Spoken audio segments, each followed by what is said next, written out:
So Kyrie Irving got traded today, and it was to the Dallas Mavericks, of all teams. And kind of bummed out that it didn't happen on trade deadline day. I will be doing a whole trade deadline stream over on my Blazers channel, Blazers Upres. So if you want to catch that, go subscribe. I don't care if you unsubscribe right after the stream because you don't care about Blazers content, but we're going to be covering the entire NBA over on that channel. It's just bigger. So that's why we're still doing it over here. But I would love to grow this channel to the point where I could do my draft and free agency and trade deadline streams over here because I do big streams, graphics, all sorts of cool stuff for that sort of thing. But in this video, no more plugs, by the way, I'm just going to ramble a little bit about this trade and talk about Kyrie being a Dallas Maverick on top of all the extra stuff that has come out recently that I'm still trying to catch up on in terms of what was offered by other teams, and the fact that the Brooklyn Nets owner, his last name is Tsai or something, didn't want to trade Kyrie Irving to the Los Angeles Lakers. And I'm going to grade the trade for both teams, and I'm going to try and do this for every meaningful NBA trade deadline trade. Might have to do it after the trade deadline. I will do trade deadline grades. I will do trade deadline grades on every single team as part of this thing. So let's just jump into what the package was. The Brooklyn Nets traded Kyrie Irving to the Dallas Mavericks for Spencer Dinwiddie, who goes back to the Nets, Dorian Finney-Smith, as well as a future first-round pick from the Mavs. And first off, this is just hilarious because, one, Dinwiddie's going back to the Nets. Two, there were reports a few days ago that the Mavericks were willing to trade Finney-Smith for a star. And it was like, dude, you're not going to get a star for a 3-and-D guy shooting 35% from three, averaging 9 points per game. You're not going to get a star for him, obviously. But in the end, I mean, I guess they technically got a star for Dorian Finney-Smith, so Mark Cuban gets the last laugh. Obviously, Kyrie is not as valuable as other stars due to things that we're not going to get into on this video. But, you know, when he plays, he's still a really good player. So the Mavs swing this trade. First off, I'm going to analyze it from the Brooklyn Nets point of view. Then I'll talk about the Mavericks and that new big three in Dallas. For the Nets, it was basically you have to extend Kyrie or you have to trade him, with him being a free agent this upcoming offseason and wanting that 4-year max extension. And Brooklyn obviously decided that they were going to go with the latter route. They were going to trade him instead of extending him. And they decided that, obviously, I don't know, maybe they decided it last offseason. I don't know when they decided it, but yeah, they had to move him. And they get back a couple nice pieces. Obviously, without Kyrie Irving, you're at a bit of a playmaking deficit. It's easier to handle when you got Kevin freaking Durant, but they did get back something they needed in return for Kyrie, which was a playmaker, which is somebody that can make things happen off the dribble, make plays for others, score for himself. I'm just not the biggest Spencer Dinwiddie fan, though. He's never been the most efficient player, never been a good defensive player, but when you got Nick Claxton backing you up, I mean, you can just let guys beat you almost, and he's going to make things tough at the rim no matter what. That dude's been phenomenal defensively this season. But, yeah, they get back Dinwiddie, they needed playmaking back, and then they get back a 3-and-D guy, a good role player. They did get better defensively because Kyrie's not the best defender, neither is Dinwiddie, but Dorian Finney-Smith can give other guys problems on that end. So you got Royce O'Neal, who's really good defensively and can shoot, Dorian Finney-Smith, and the Nets have been an elite team on both sides of the floor. They're still going to be elite defensively. The question is, how good will they be offensively? Now, the Nets are 7-4 without Kyrie Irving this year, and you hypothetically just add Finney-Smith and Dinwiddie to that, you would think, okay, they're still going to be a pretty good team. You still got a star scorer. You still got shooting. You got Yuta Watanabe, who's torched the Nets on fire this year. Torched the Nets for the Nets on fire, something. Seth Curry, obviously being a Curry brother, a Curry relative, can light up the Nets, can shoot the ball. Joe Harris can shoot the ball. They got shooting.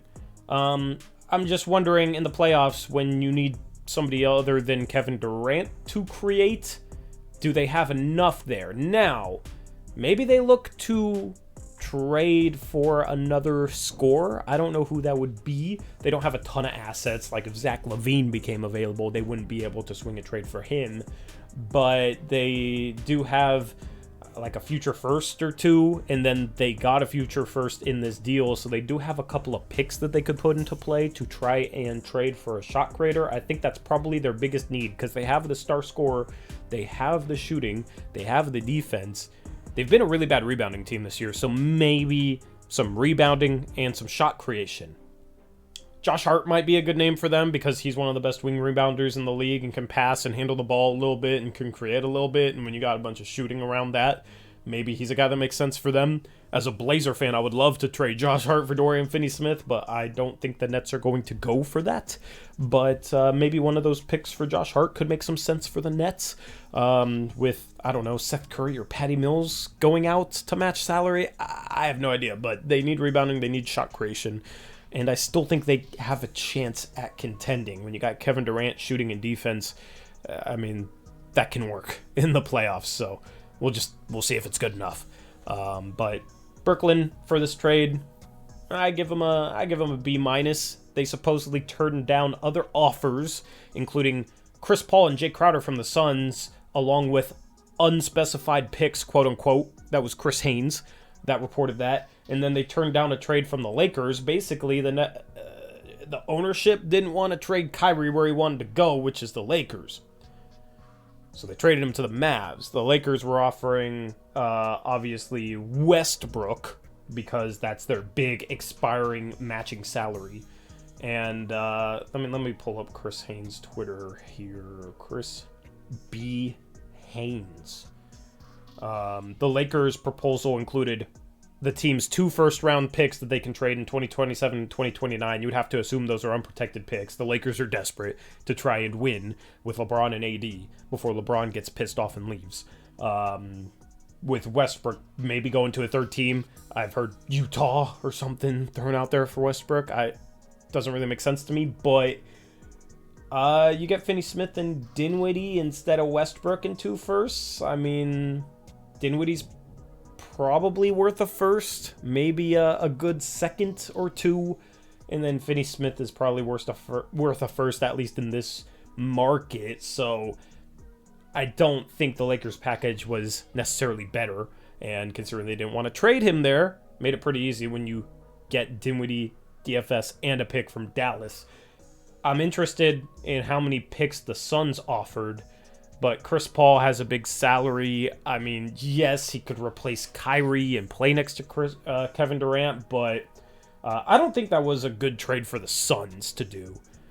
They seem like a team that's a little weak mentally, and taking out Chris Paul and substituting in Kyrie Irving just seemed like it would have made that worse. So I actually think it's a good thing for the Suns that the Nets declined that offer. So Nets, B-. Meanwhile, you got the Mavs. And if I'm a Mavs fan, I'm not worried about the fact that Kyrie wanted to go to the Lakers. I assume an extension is coming, a 4-year extension. You don't make this trade for Kyrie Irving unless you plan on giving him what he wants. And Kyrie isn't in a position where he can say no to a 4-year max given to him. Maybe Dallas plays hardball and it's a 3-year max. I'm not sure, but I would expect Kyrie to be in Dallas for a bit. You never know how long, because he's been hopping around the league, and you never know with Kyrie. But yeah, I would expect him to be in a Dallas Mavericks uniform next season. Obviously, if he's not, then it's a huge L for the Mavericks. The Lakers do have potentially up to $30 million in cap space, so they could make a run for Kyrie Irving if Kyrie Irving doesn't sign an extension. But that would include renouncing Rui Hachimura and other free agents, and just wouldn't make a ton of sense for the Lakers to go all in on a team with... why did my computer screen just shut off? That was weird. It wouldn't make sense for the Lakers to go all in on a team including Kyrie, AD, LeBron, and absolutely nothing beyond that. Sure, maybe you'd get ring chasers, but how many people want to play with Kyrie and AD and LeBron in LA? Probably like half the league. I don't know. But I think Kyrie will stay there in Dallas.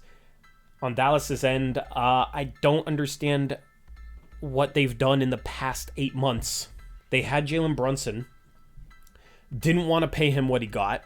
Jalen Brunson should have been an all-star this year, is an all-star caliber player for sure. Kyrie's still a little more talented, but with all the headaches that he potentially brings and inconsistently being available and stuff I don't want to go into detail on, obviously, is he really that much better than just paying Jalen Brunson? I would have rather, as a Mavs fan, pay Jalen Brunson $25 million a year than pay Kyrie Irving $35 million a year. And that's not even getting into the fact that they could have kept Jalen Brunson, Spencer Dinwiddie, and Dorian Finney-Smith, and that future first. Instead, they had to give that up in order to get Kyrie.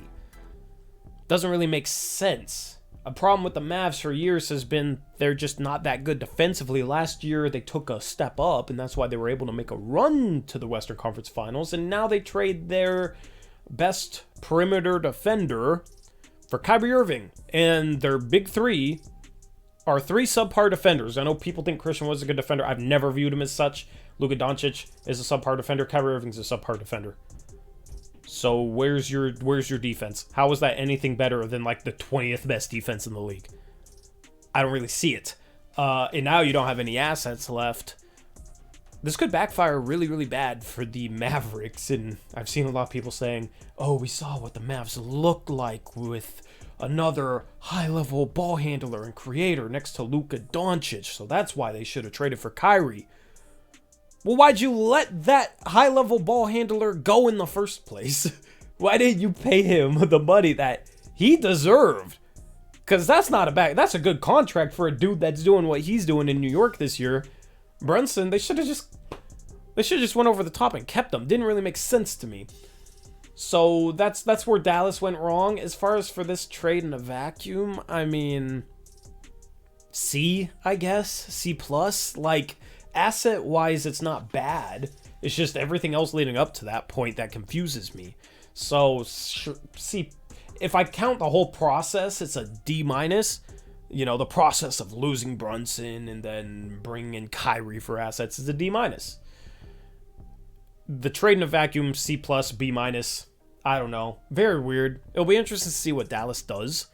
It'll be interesting to see if they extend him. It'll be interesting to see how Kyrie likes it in Dallas because, you know, he seemingly liked it in Boston and Brooklyn until he didn't. So, who knows? Maybe this ends up like when the Mavericks traded for Rajon Rondo and he quit on the team in the playoffs and then left. For Mavs fans, hopefully that's not the case because the Mavs need this Kyrie thing to work out. But it's going to be interesting to see how Luka plays next to another star ball-dominant guard because Kyrie's even more of a star than Jalen Brunson is. So are Luka's numbers going to take a hit? Or is he still going to be a 30-point-per-game guy? Is he going to play off the ball? Because he's been the highest used guy maybe in the league so far this season. They run everything through him. So it'll be interesting to see how he coexists with Kyrie Irving. And especially if you have a lineup with Christian Wood to end games.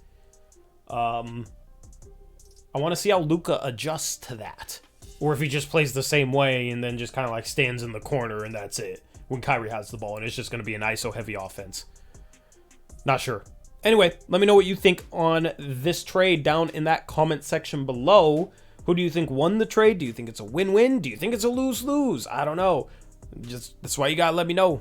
Looking forward to reading your comments and your thoughts on this Kyrie to Dallas trade. I will, as I said, have a video like this for every big trade. I like sitting back and rambling and not editing much and just letting it be all natural and stuff. So let me know what you think of this type of video as well. Should I edit these more, or do you like the casualness of this? Also, do you like the scarf? I like the scarf. I feel pretty cool in the scarf. Anyway, I'm out. Peace.